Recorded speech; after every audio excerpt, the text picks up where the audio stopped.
الفنانة دلال وحيد زوجة فريد الأطرش وأم ابنته الوحيدة منحها شقيقها من فاتبلت عليه ودخلته القسم وتسببت في حبس. دلال وحيد يمكن كتير مننا ما يعرفش اسمها، لكن كلنا شفناها في الدويتو اللي عملته مع فريد الأطرش وأغنية تقول لأ أقول لأ تقول قلوبنا من أجمل أغاني الموسيقار فريد الأطرش. دايما كنا بنسأل نفسنا مين الفنانة اللي بتغني مع فريد الأطرش؟ هي الفنانة دلال وحيد، مواليد 1925 وتوفت في 2008 عن عمر 83 سنة.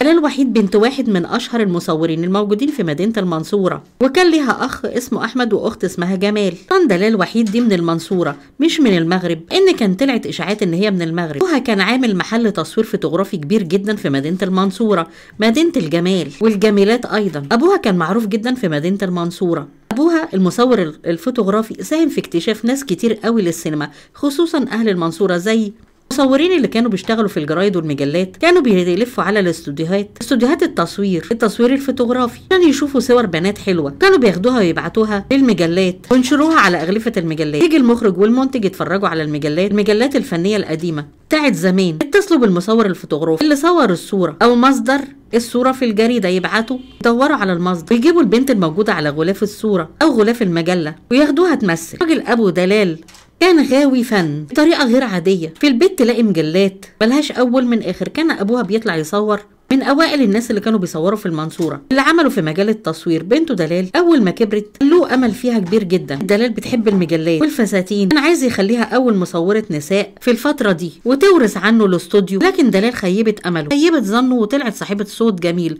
ومن أجمل الأصوات. صوتها حلو وشكلها جميل. من صغرها طلعت تحب الغناء، عاشقة للأغاني والمطربين. غنت في حفلات المدارس، بدأت تكبر دلال حبة بحبة وتغني في الحفلات والأفراح العيلة. كان ليها أخ اسمه أحمد واختها اسمها جمال. الراجل عم وحيد المصورات كان مسمي بنته دلال وجمال. وصلت دلال مرحلة البكالوريا اللي هي الثانوية العامة في وقتنا ده. وقتها أبوها توفى، مسك المحل أخوها أحمد. كان أبوه علمه التصوير والتحميض عشان يشتغل في الاستوديو الفوتوغرافي. الفترة دي اتعرض على دلال من فرق موسيقية في المنصورة إن هي تحيي حفل في القاهرة. هي فرحت فرح شديد جدا وجريت من فرحتها على أخوها الوحيد أحمد وقالت له إن في فرقة عايزاني أغني أحيي حفلة في القاهرة. ده أخوها أحمد وقال لها إيه؟ احتراف غناء، مفيش الكلام ده، تنسي القصه دي خالص. هي كانت اختها جمال، اختها الكبيره، كانت متجوزه في الصعيد، فاتصلت باختها جمال وقالت لها كلمي اخوكي. وبالفعل اختها جمال كلمت اخوها احمد وقالت له عايزه دلال تقعد عندي يومين. وبدل ما تروح دلال عند اختها في الصعيد، طلعت القاهره واحيت الحفل. وبعدها راحت على اختها في الصعيد، وبدا الملحنين يدوروا عليها. دور عليها الملحن والموسيقار بليغ حمدي، استطاعوا ان هم يوصلوا ليها في مدينه المنصوره. لها ده بليغ حمدي بيدور عليك. هي قلقت وخافت من اخوها احمد. وجوز اختها جمال خد موقف اخوها بالظبط، متشدد في الموضوع ده. اختها كان مهندس ري في الصعيد، بدات بينهم مشاكل كبيره بسبب حب دلال لفن الغناء. اما اضطر دلال ان هي تلجأ لحيله غريبه فوق الوصف، وده لان واحده من صاحبتها كانت متجوزه ضابط في المنصوره. حكت لصاحبتها دي، صاحبتها تعاطفت معاها جدا. الكلام ده كان سنه 1958. راحت مع صاحبتها عملوا بلاغ كيدي ضد اخوها تسبب ليها في اذى. راح المحضر وعمل تقرير طبي مزور طبعا. قدموا الاوراق، جه خدوا اخوها الى القسم. هي وقتها هربت من البيت ونزلت على القاهره وراحت لبليغ حمدي. راحت له قابلته في الاستوديو او راحت له بيت. المهم ان هي دخلت وسمع صوتها بليغ حمدي. صوتها كان جميل جدا جدا، اعجب بيها بليغ حمدي بصوتها وبشكلها الجميل. بقول لك ايه، انا معايا كلمات اغنيه اسمها خايفه احبك، اللحن ده هيليق عليكي وعلى صوتك. اللحن وغنت الاغنيه، وقتها كسرت الدنيا. وبدات اغنيه تانية اسمها غرامي، الحين واحد اسمه حسن ابو زيد سمعها الموسيقار محمد فوزي، جابها في اوبريت اسمه دكتور الحب.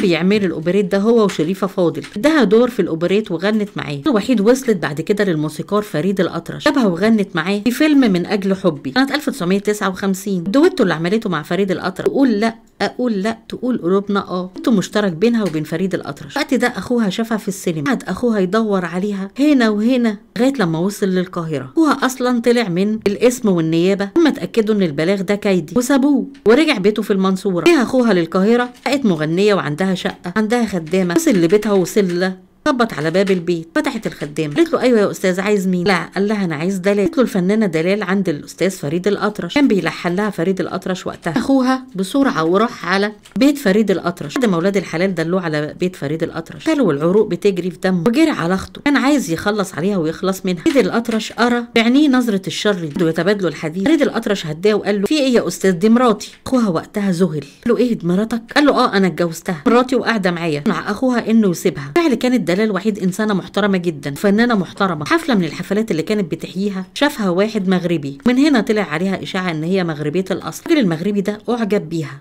جاي رايح عليها، في حبها من اول نظره. في الاخر طلبها للجواز. فكرت دلال وحيد، قررت ان هي تتجوزه. وافقت بالفعل على الجواز. لها مفيش فن ولا غنى تمثيل. قلت له تمام، انا هسحب نفسي شويه شويه. وسافرت معاه الى المغرب. طبعا اتجوزوا هناك وعاشت معاه في المغرب. خلفت منه ولد واحد مفيش غيره. فراحت المغرب، ولان الفن يجري في عروقها لحن لها اغنيه ملحن مغربي اسمه عبد الحليم السقاب. اغنيه اسمها وحشناك. الأغنية دي كسرت الدنيا في المغرب بالفعل، ومن هنا أطلقوا عليها هي فنانة مغربية، ولكنها بنت مصر المنصورة. بنت وحشناك كانت من أجمل الأغاني المغربية القديمة. كانت وقتها لملحن تاني ليبي لحن لها أغنية حزينة. بعدين جوزها خدها من المغرب، سافروا عاشوا في لوس أنجلوس. عاشت هناك في لوس أنجلوس في أمريكا. عاش معاها فترة وتوفى جوزها. هي فتحت هناك في لوس أنجلوس كازينو كبير جدا، بقت تعمل حفلات، بقت تغني. جاليات العربية من لبنان وسوريا والأردن والمغرب ومصر والعراق، من كل البلاد العربية. الجاليات العربية كلها كانت بتروح الكازينو بتاعها تسمع صوتها. رفضت رفض تام ان هي ترجع مصر تاني. قضت حياتها كلها